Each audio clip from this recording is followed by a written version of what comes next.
an apple pie. And yogurt. Featuring Amon Waterburn and Quincy Taylor. Action. What's up, my bio bros? Today we are gonna be making apple pie using a yeast formula. Let's get it. First step, we have to activate the yeast, which is gonna allow the pie crust to rise. Start it over.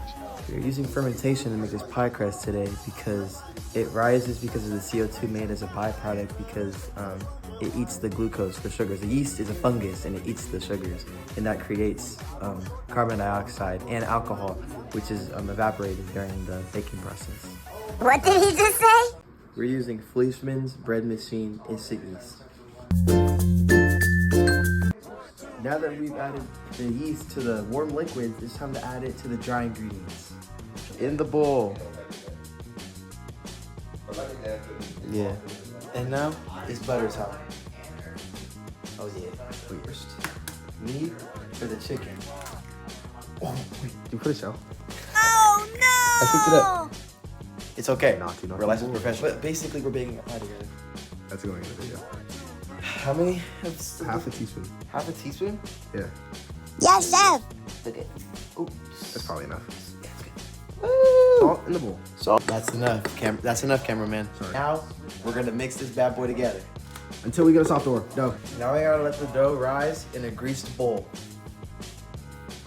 In addition to our apple pie, we're also gonna be making our own homemade yogurt using this probiotic yogurt I got from the store that has 6 live cultures, which will make for some pretty bacteria-full yogurt. The first step is to heat up the milk, and we need 8 cups of it. We're gonna now add a 4th cup of yogurt into the bowl.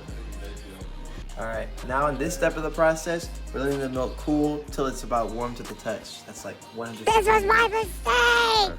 If I had let the milk stay warm while I was letting the bacteria get all its stuff inside of it, then it would have been a really good yogurt. But I let it be too cold, so it didn't work out.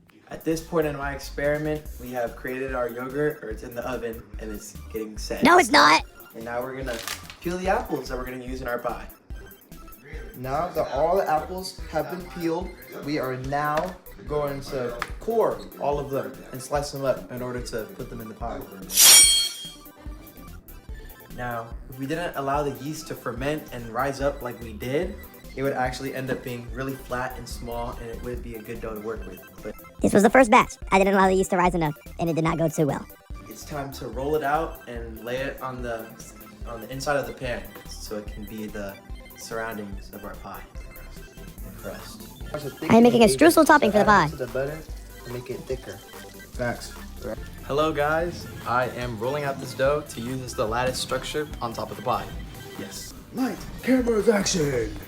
After putting all the apple pie filling inside, we are now going to start making it look like a pie. Facts. We have these strips of dough that we're going to layer on here called lattice. And we're going to lattice structure, you know. Get out of my head! Sugars are made. All right, we have our pie ready, all put together, lattice structure, stuff on top, apple pie filling. Gotta put it in the oven now. Let me help you there. Thanks, buddy. All right. Beautiful. Slid in there perfectly. See you soon. Bye-bye. Thanks for watching. My pie was a success. My family loved it. The class loved it. You guys are great. Woo!